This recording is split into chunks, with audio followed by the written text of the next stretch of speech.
अमरावती जिले सहित देश भर के लिए अनाथों के नाथ के नाम से परिचित शंकर बाबा पापड़कर का 2 मार्च 2021 सुबह अचलपुर के उपजिला अस्पताल में टीकाकरण हुआ।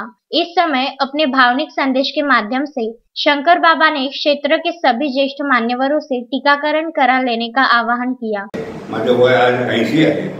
मी आज कोविड लस घेतलेली आहे। मला आता इथे काही त्रास नाही, पण मी आज या माध्यमातून विनंती करतो पूर्ण ज्येष्ठ नागरिकांना, 60 वर्षाच्या वर जे लोक असतील त्यांनी स्वतः येऊन या ठिकाणी ते लस घेतली पाहिजे। आज अचलपूर दवाखान्यामध्ये मी लस घेतली।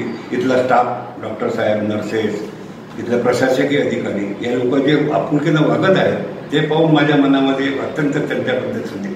शेवटी एकच म्हणजे डॉक्टर देवो हो आणि हे लस घेऊन या राष्ट्राची सेवा करा अशीच मला विनंती।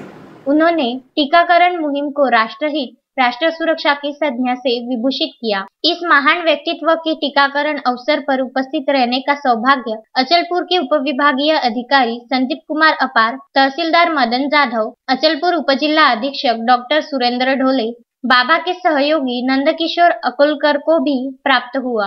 उपजिला की अधिपरिचारिका अलका तायडे इन्होंने उन्हें कोरोना बचाव का लसीकरण किया। वंजर के बाल सुधार गृह के माध्यम से कई असाधारण अनाथों के जीवन में पालनहार रूपी देवदूत बने शंकर बाबा मौजूदा वक्त में उम्र के 80 बरस के पड़ाव पर है। उन्होंने अपना पूरा जीवन अनाथों के लिए समर्पित कर दिया है। विगत काफी वर्षों से सैकड़ों अनाथ बालकों की परवरिश करते करते बीच बीच में उनका स्वास्थ्य बिगड़ जाता है। बावजूद सेवा करने की अदम्य इच्छा शक्ति के बल पर उम्र के इस पड़ाव पर भी उनका यह सेवा कार्य अनवरत जारी है। विदर्भ न्यूज ईश्वर चरणों में अपने अंतःकरण से प्रार्थना करता है कि ईश्वर उन्हें लंबी उम्र का हक प्रदान करे। जयकुमार घिया के साथ पंकज साबू, विदर्भ न्यूज अचलपुर।